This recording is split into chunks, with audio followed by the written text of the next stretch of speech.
Bonjour et bienvenue aujourd'hui pour la lecture de cartes que je vais vous proposer. En fait, c'est une lecture que je fais assez régulièrement le week-end pour préparer le week-end et puis voir un petit peu les énergies qui nous attendent afin de se préparer au mieux. Et puis aussi, ça peut nous permettre durant le week-end de réaliser un travail d'introspection qui peut être vraiment très sympa. Donc on a un premier, deux, trois, on a trois tas de cartes ici que je vais vous proposer. Je vous laisse quelques instants. Alors pour savoir lequel choisir, parce qu'il n'y a pas de hasard, enfin moi je ne crois pas au hasard, vous avez vous connecter en vous recentrant quelques instants, vous respirez tranquillement, confortablement, vous prenez votre temps, vous faites le vide dans votre esprit et puis quand c'est OK pour vous, vous choisissez entre 1, 2 ou 3. On va commencer maintenant par le premier tas de cartes, le sud, le violet de Parme et le temple intérieur. Qu'est-ce que nous dit un petit peu pour les personnes qui ont choisi ce premier tas de cartes, en fait, qu'est-ce que cela nous dit? Donc le sud, pour ceux et celles qui connaissent un petit peu le chamanisme, le sud, c'est en médecine chamanique le fait de trouver sa place. Et ici, c'est peut-être, vous êtes à la recherche, soit de trouver votre place dans un équilibre personnel ou professionnel. Et en fait, pour trouver sa place, c'est vraiment important de prendre quelques risques. Alors les risques, ils peuvent être mesurés, hein, vous n'êtes pas obligé de tout chambarder du jour au lendemain, mais vraiment, en fait, ici, c'est quand même de prendre un minimum de risques, parce que si vous ne prenez pas de risques, en fait, on va jamais... D'ailleurs, ça me fait penser à la lecture des énergies du mois d'octobre que j'ai faite. C'était vraiment, ça rejoint ça. On est dans une notion de prise de risque mesurée. Et vous voyez, là, ça ressort. Hein. Donc vraiment, ça va être la grande tendance sur octobre. Si ces risques sont mesurés, en fait, vous allez avancer, vous allez faire des petits pas. Alors oui, on peut se tromper. Oui, on peut se tromper, mais on peut aussi réussir. Donc faire un pas, c'est s'ouvrir à une possibilité. Alors on ne sait jamais à l'avance à laquelle, mais au moins c'est arrêter l'immobilisme et pouvoir commencer à passer à l'action pour réaliser quelque chose. Sinon dans l'immobilisme, on ne va rien pouvoir faire. Ici, il s'agit de repousser ses limites et aussi de faire preuve de courage. Hein. On voit ici, je ne sais pas si vous le voyez bien, en fait, on a une petite femme avec un parapluie. Voilà. Ensuite, le violet de Parme, ici, c'est l'idée de se recentrer. Cette magnifique carte, en fait, nous présente le fait de se connaître. Alors, ici, il y a aussi un double sens. Hein. Pour ceux qui sont un petit peu plus spirituels, en fait, c'est associé à la flamme violette. Je vous rappelle que la flamme violette, elle est régie par Maître Saint-Germain, qui est un maître ascensionné. Maître ascensionné, c'est pas un gros mot. Ça veut dire que c'est un maître qui a vécu à notre époque et puis que de son vivant, en fait, il a ascensionné, en fait, de sa connaissance. Donc, c'est une couleur de transformation, de transmutation. Et comme vous le savez, on est en plein changement, en pleine transformation. Donc, c'est pas étonnant, en fait, que cette couleur ressorte. Lorsqu'elle apparaît, cette couleur, c'est vraiment temps, en fait, de s'alléger pour se reconnecter. Donc, si elle apparaît, c'est que vous êtes vous n'avez pas trop de joie, vous manquez de créativité. Donc, justement, cette couleur... Alors, vous pouvez porter du violet. Hein, ça tombe bien. Là, j'ai un tapis violet de tirage, mais vous pouvez porter du violet. Vous pouvez regarder la couleur violette. Vraiment, le violet est à s'imprégner pour retrouver cette joie et cette créativité. Vraiment, le violet, c'est aussi associé au chakra coronal. Et si le chakra coronal, en fait, est obstrué, en tout cas ne vous permet pas de vous connecter à votre intuition, bien effectivement, vous allez plus, développer une pratique basée sur les autres. Hein, l'écoute trop des autres et pas de vous-même, donc ça c'est pas terrible. Hein. Et ici en fait on en remet une couche, temple intérieur, dévouement, branchez-vous sur le portail de votre cœur. Qu'est-ce que ça veut dire ça? Donc c'est vraiment de développer une pratique quotidienne parce que en fait là il est temps de remplir son être intérieur, comme on dit c'est son temple intérieur. Donc je sais pour ceux et celles qui venaient de nous rejoindre. D'ailleurs, merci beaucoup de toutes ces nouvelles inscriptions. Merci aussi beaucoup à la communauté de Chris.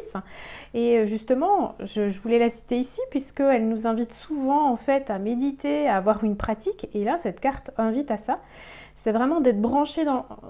On est trop branché sur le mental en fait. Que ça soit la diffusion d'informations, que ça soit nos relations extérieures, ça nous branche trop dans le mental. Donc il faut avoir une pratique quotidienne pour regagner en discernement, pour gagner en fait en connexion à soi-même et savoir ce qui est bon ou pas. C'est vrai que du coup, en s'engageant dans une pratique quotidienne, on va gagner en discernement, on ne se laisse plus malmener à droite et à gauche par tout ce qui peut nous arriver à nos oreilles et aussi à la vue. Donc, est-ce qu'on a envie de se laisser gouverner, guider par des choses extérieures qui nous polluent? Ben non. Donc voilà, donc ici, vraiment, vous avez un tirage qui vous indique de rentrer dans une pratique quotidienne, de vous reconnecter à votre pouvoir intérieur. Et je vous inviterai, pour ceux qui ont tiré ce premier paquet, ce week-end, si vous pouvez, essayer de vous connecter à votre intériorité. Alors, vous n'êtes pas obligé d'être dans une pratique spirituelle, vous pouvez tout simplement aller vous balader en nature, mais éviter le bavardage mental et le trop-plein d'informations. Vraiment, c'est ce qui est requis pour vous ce week-end. Voilà pour le premier tirage. Ensuite, nous avons ici le deuxième. Pour ceux qui ont choisi ce deuxième tirage, nous avons ces magnifiques cartes. Voilà. Je vous laisse quelques instants vous imprégner de ce tirage.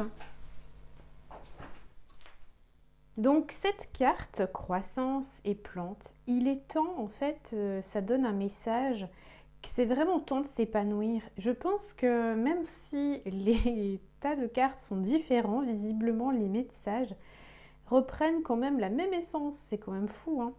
Donc là, la croissance, ça nous fait référence aux plantes pour lesquelles elles ont besoin de lumière. Donc c'est vrai qu'au temps automnal, certains d'entre vous, peut-être en fonction de là où vous habitez, vous avez peut-être du soleil et un peu plus de lumière. Ici, comment peut-on acquérir de la croissance? Comment peut-on évoluer si on manque de lumière? Donc comment on peut trouver du soleil si on manque de lumière en fait? Alors, ici, ça peut être référence avec manger des aliments énergétiques, comme des fruits à coque, des légumes de saison. C'est revenir en fait à ce qui est présent.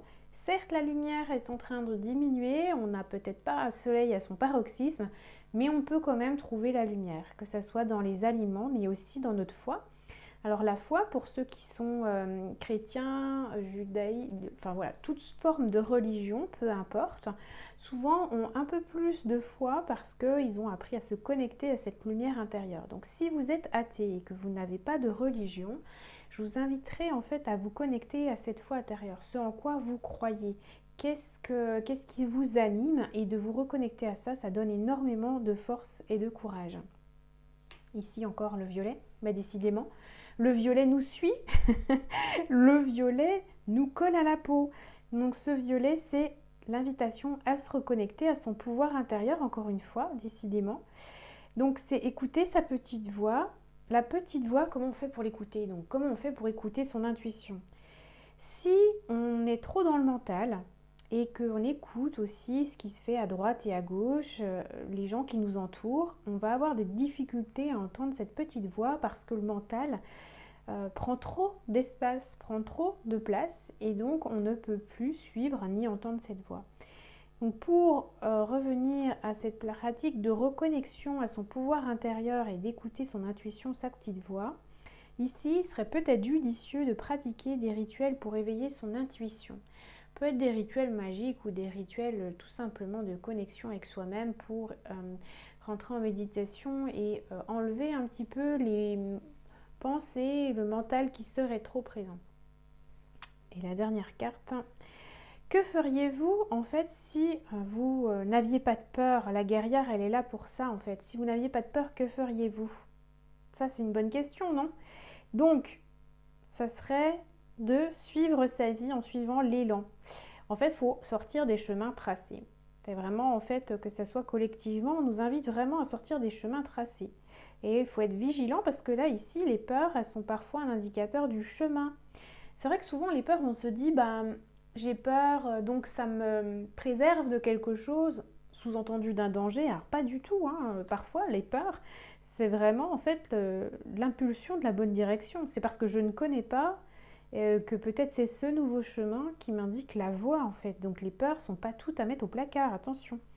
Les peurs sont parfois les indications de possibilités d'extension et c'est aussi important de sortir cette prise d'otage que parfois les peurs nous enferment dedans.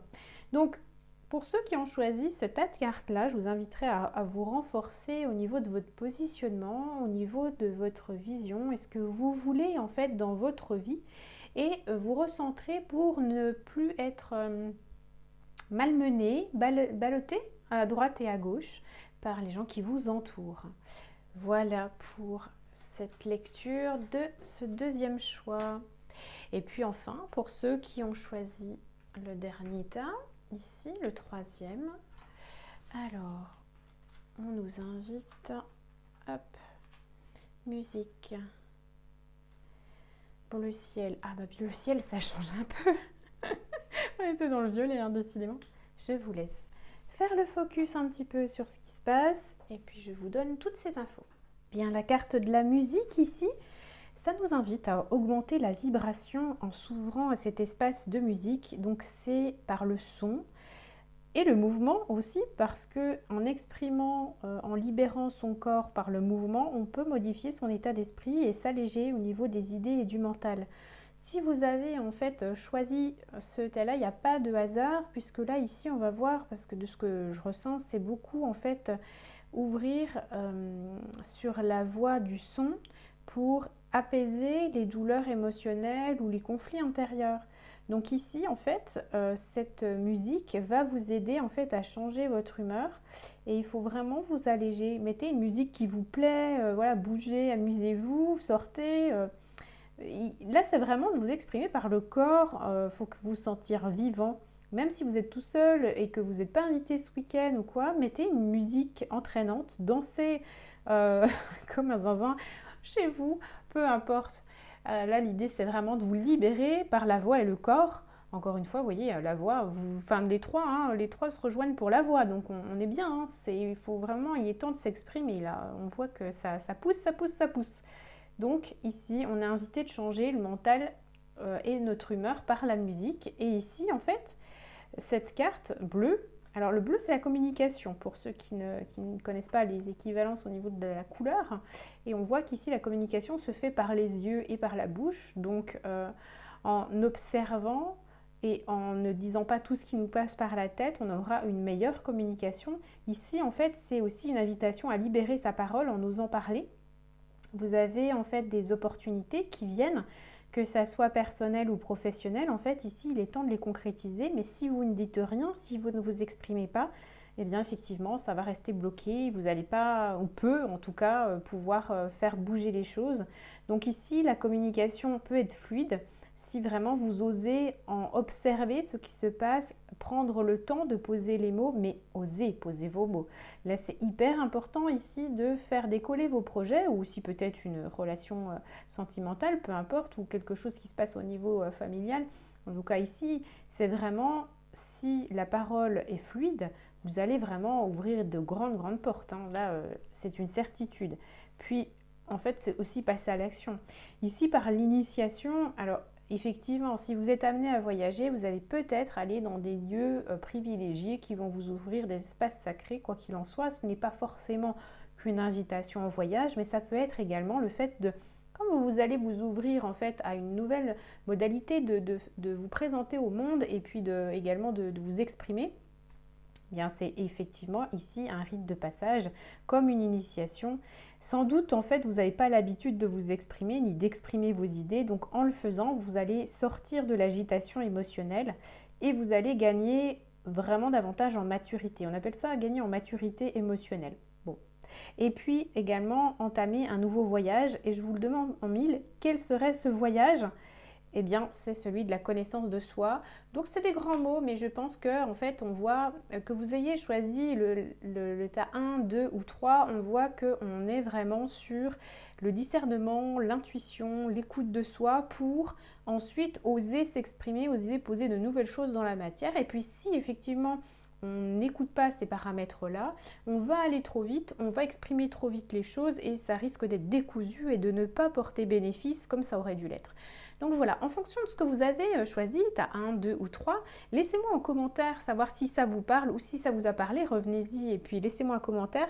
En tout cas, c'est hyper intéressant parce qu'on voit que vous ayez choisi le 1, le 2 ou le 3, on est vraiment amené en ce moment à s'exprimer, à se libérer et à oser dire les choses, donc formidable, ça avance. Je vous souhaite à tous et à toutes un très très beau week-end et puis je vous dis à très vite.